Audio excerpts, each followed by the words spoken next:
Namaste everyone. This is Sawani Shetye and welcome to my YouTube channel. So today I am visiting a village. It is named as Khidrapur. The original name of the village is Koppal, and it has one of the most beautiful and unique temple dedicated to Sri Kopeshwar Mahadev. So Kopeshwar Mahadev, as the name suggests, it is Mahadev who is angry. It's a grandeur in terms of mathematical architectural advancement.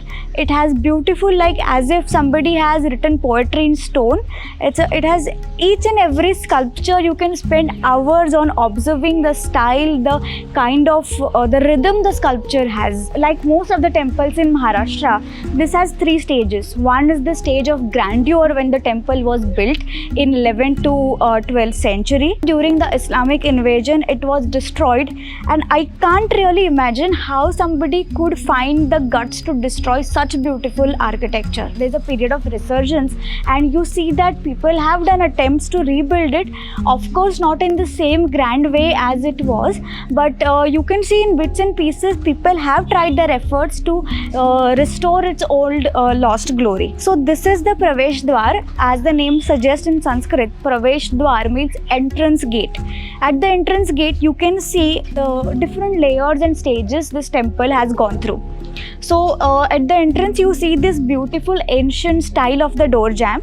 You have a proper door, and then you have something called as Lalata Bimba. So here in the Lalata Bimba, we have Shri Ganesh. So from outside, if you just see the Pravesh Dwar, it looks like a very small doorway, and it is surrounded by a huge compound wall.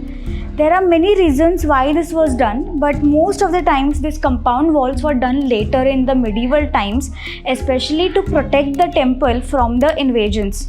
So once you enter, you have this door, like a narrow passage to enter inside, and both sides you have a kind of cells. This possibly was used by the soldiers or any gatekeepers to regulate the entry inside and also to protect the temple. So here we have some of the interesting sculptures. One is the hero stone, or it is also called as Veer Gar. Veer as a hero, Gar is a stone. So in this you have different layers, and it suggests levels of battles. And in one of the layer, it is shown that the Veer who died in the battle, he unites with his own god. It could be Shiva or Vishnu. So this is to commemorate or to honor the heroes who died in the battle for the society. So this is one of the most beautiful temples in Maharashtra. Every stone here, every piece of stone here has a beautiful poetry carved on it. So each of the carving has beautiful meaning and a story behind it.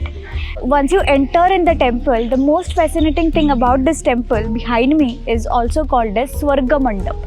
So Swargamandap, as the name suggests, it's a hall with many pillars, and on top it is skylit. It is open to sky, and on the ground there is a small elevated platform which is also called as Rangashila for people to perform any special occasional performances. So this Swargamandap will later connect to the main temple. So this temple was built in an architectural style called as the Bhumij architecture. So the Bhumij, as the name suggests, it is like coming out of the Bhumi or the earth. It is earth-born. So this is a style of architecture of temples very unique to the Deccan region and the central India. It looks as if like the temple is just emerging out of the earth. There are three styles of the temple architecture. One is Nagar, which is the North Indian style. You may find Nagar architecture even in South India. Then there is a Dravid style, and then there is a mix or Bhumij style. So you can see that if you take a ground plan of this temple, it is like based on a star or a open lotus leaf. Okay, and each part is well decorated, and there is a precision in mathematical levels. And then on top, the uniqueness is the Gajathar. So Gaja means elephant, so it is the level or the layer of elephants. It looks as if like if you see it, if at all we were blessed enough to see this temple in its complete glory in the 12th century, we would have felt if the whole temple is holding at on the back of the elephant. So each elephant has different deities from the Hindu pantheon. If you dedicate a lot of time here with each sculpture tells you a different story, and the way they have been carved out, the kind of the attitude they're standing, based on the moods that you can see on their face, everything is very, very beautiful. Like you can see here, between the two elephants, you also have other semi-divines. Like you have some ascetic, like you can see here, there's a sadhu. There are even some dancers here, you can see, and each one, and there are many more. There are hundreds of small sculptures like this. Each one is beautifully decorated to an extent that even their anklets are decorated. So even a minute of the thing is perfectly done and with lot of dedication. Like you can see this vyal here. So vyal is more like a composite animal. So you have one or two or even more animals mixed. So this is a simha vyal. So you can see the lion here with his protruding eyes. Here you can see another dancer with proper raised figure, and their body structure as if you would feel that it's from a video and it is paused. So if you put the play button on, they will start dancing. So you can literally feel the rhythm here, and you can imagine the level of master artists who have done this kind of work here. On top layer you have a narathar, or a layer of humans or divines, and there you can see many more deities from the Hindu pantheon. Behind me you can easily identify is Brahma. You can see that there are 3 heads, and in the hands, one hand he is holding, it is called a shruka. So shruka is kind of a spoon or a ladle used during yajna for pouring ghee in the yajna or the homa. And on 2 sides you also can see his consorts. So here you can see many deities from the Hindu pantheon. Like this has 24 forms of Vishnu. So each form of Vishnu can be like how we have a Keshav, Madhav, Narayan. Each form can be iconographically represented based on the attributes they are holding from the right to left side. So usually Vishnu or Sri Vishnu is suggested with attributes like Shankha, Chakra, Gada and Padma, but the form is based on the position of the attributes based on the hands. Okay, so here in this temple, though the temple is dedicated to Shiva, you can see all 24 forms of Sri Vishnu here. Then you can see also other interesting forms of different deities. Like there is a representation of Lakulisha, which is Shiva in form of he is giving Upadesh of Pashupata cult. So Lakulisha is considered as the first guru of the Shaiva or the Pashupata cult. So behind me here is Bhairava. You can see a ferocious form of Shiva. And Bhairava, one hand you can see Damru, Trishul, and he is always shown with a dog. You can see the dog there, and in one of his left hand he is shown with a munda, which is like a skeleton, the head of a demon, and from there is a blood that keeps dripping, and just because that the blood should not fall down on the earth, there is always a dog that is shown which continuously licks it. So we hardly see representation of dog in Hindu iconography, but it is always limited to Bhairava. I think this is almost 5th or 6th time that I have come here, but every time there is something new. Each image, each murti is different and it speaks very beautifully. But it also has an underline or the undercurrent of the destruction that it has gone through. Also because of some natural calamities, things have fallen and it has gone through Islamic invasion. They have defaced the beautiful Devi Devatas here. So you can see that they are destroyed in a way. Here and next to me, you can just by looking at the size of the legs here and the body there, you can imagine the grandeur of the temple and the Dwarapalas here.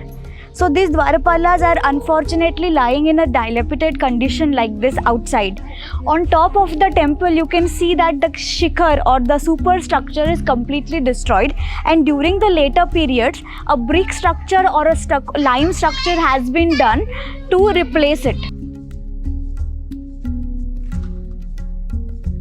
here, just by looking at the door jamb, or when you enter, it has to give you that impression of the grandeur of the temple and grandeur of the dynasty who built it.